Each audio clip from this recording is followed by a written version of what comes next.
Si les cartes représentaient après la fin de la guerre froide un monde organisé autour d'un pôle, les États-Unis, elles ont fortement évolué depuis.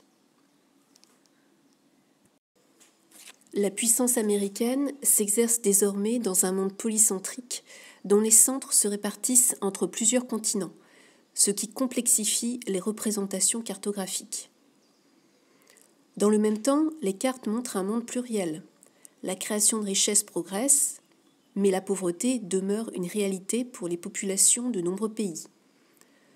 De plus, le monde, fragmenté en presque 200 États, ayant chacun leur histoire et leur vision du monde, devient de plus en plus difficile à comprendre.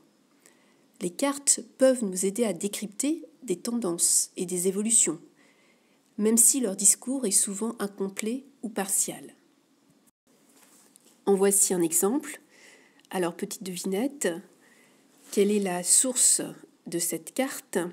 Quel État a produit cette représentation cartographique? Et surtout, qu'est-ce qui cloche sur cette carte? On a ici un exemple de manipulation cartographique.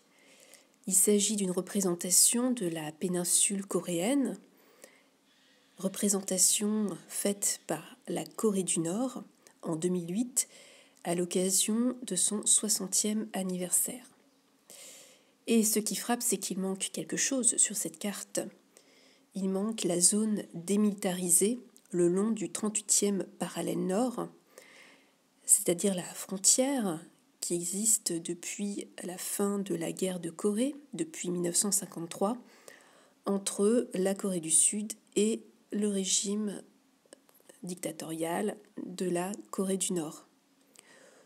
On a donc ici un instrument de propagande, la vision de la Corée telle qu'elle est souhaitée par le régime nord-coréen, c'est-à-dire une réunification de la Corée sous, bien sûr, la tutelle de la Corée du Nord, ce qui avait échoué pendant la guerre de Corée.